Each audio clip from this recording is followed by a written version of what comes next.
Magandang hapon mga kabay. So ito yung pangalawa ko na repair.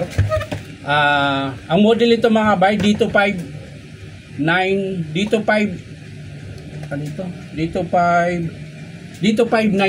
Ayan. Ito po yung 10 kilos na jackhammer and DeWalt. Meron po itong variable speed. Ayan. So ito mga kabay, gumagana siya pero wala siyang hammer. Ayan po, titesting natin.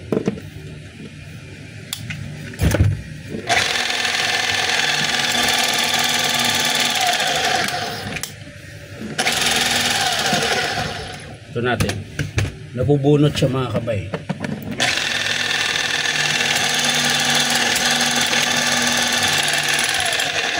So wala siyang hammer, tapos minsan mahirap ipasok yung bala. Ayan. Tapos basag yung sleeve. Ayan. Putol din yung cord protector, tapos binuksan na rin ito mga kabay. So unahin natin ng silipin muna natin yung carbon mga kabay. Ayan, bago natin buksan yung sa mechanic niya. Unahin muna natin buksan yung sa carbon kung maiksi na ba o kaya masiklab yung andar. Kaya titingnan natin. Kaya kailangan nating buksan itong cover na to. So ayan mga kabay, nabuksan ko na. Ayan. So paandarin po natin na nakabukas na ganyan para makita natin kung masiklab. So yung carbon niya mga kabay okay pa, lagpas pa sa kalahati. Papaandarin lang natin.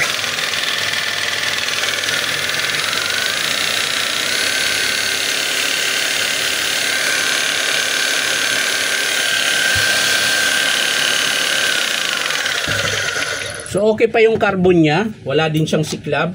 So walang problema dyan sa motor. Ayan, babalik natin to, tapos bubuksan natin yung sa kanyang piston. So ayan mga kabay, nabuksan ko na po. Ayan. So sumabit pa yung screw. Hindi pa nabuksan talaga lahat. Sumasabit yung sa ulo.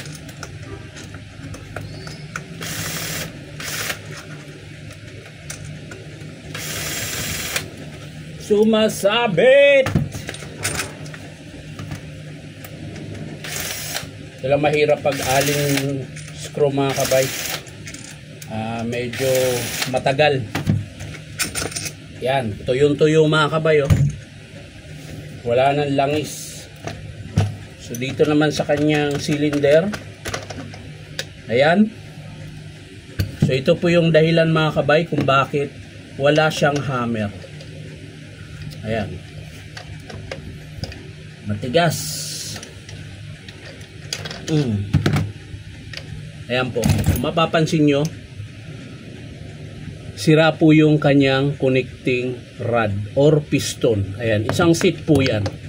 Pag mga ganito mga kabay, pinapalitan ko na siya na isang seat. Palit tayo ng connecting rod at piston. Ayan po yung piston niya, nalusaw. So yan po yung mangyayari kapag yung hindi nyo kaagad napalitan ng o-ring, tapos ginagamit nyo pa rin ang ginagamit hanggang sa sumasayad na yung piston doon sa kanyang cylinder dito. Pag sumayad yan dito mga kabay, tuloy-tuloy na gamit, yan po yung dahilan kung bakit nalusaw.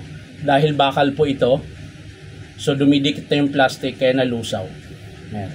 Kaya dapat naagapan sana kung hininto niya kaagad, nagpalit siya ng o-ring, hindi dapat yan masira yung connecting rod. Dapat ang papalitan ay o-ring lang.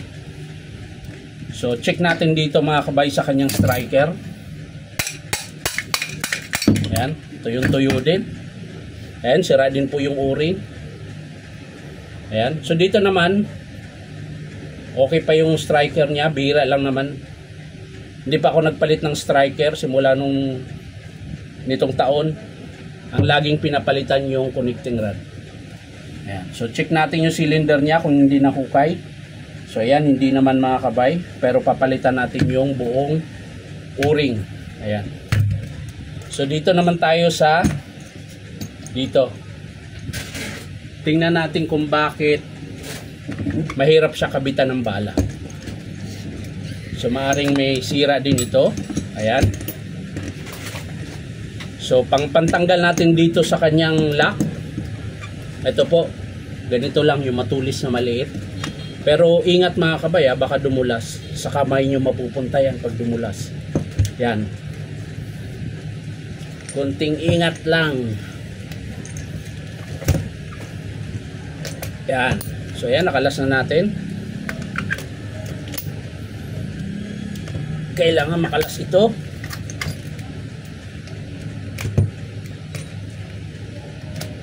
Yan. So ayan. Wala na yung guma mga kabayo. Kaya pala nagkaganito. Ayan, dapat meron pa yung rubber dito sa ibabaw. Ayan, wala na po dito. Ayan. Baka hindi binalik. Kaya mahirap siya kabitan ng bala. At isa pa sa dahilan yan mga kabayan, kung mapapansin nyo, tuyong-tuyo. Wala po siyang langis. So titingnan natin yung kanyang bit piece. At yung sleeve dito, baka basag. Ayun, basag nga siya mga kabayo. Ayan. Yan po yung sleeve niya. Durog na. Ayan o. Yung bit piece na lang. Yung bit piece niya, minsan kasi napuputol yan, kaya kailangan tingnan talaga.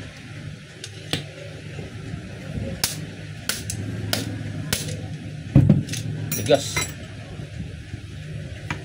So mahirap siyang tanggalin mga kabay, lalo na't wala siyang langis. Ayan. So ito yung bit piece niya. Ayan, okay pa naman, hindi siya bali. Ayan. So babalik lang natin to. Yung rubber damper niya buo pa rin. Ayan. Wala namang basag, so okay pa to. Lalangisan lang natin yan. Yung cylinder,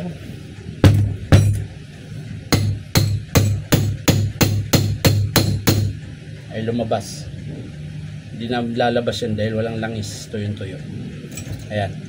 So yung pinaka-estimate ko nito mga kabay, para hindi na tayo mahahaba, ito po, yung buong connecting rod, tsaka piston, o-ring sa striker, at syempre yung o-ring sa cylinder, dalawa po yan, sa loob tsaka labas.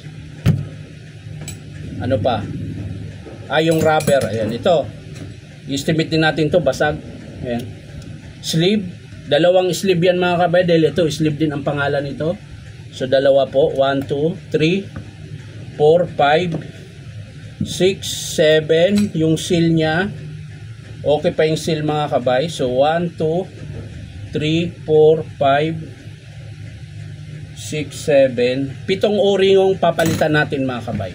7 o-ring, tsaka sleeve, tsaka yung rubber nya, yung rubber dito sa sleeve.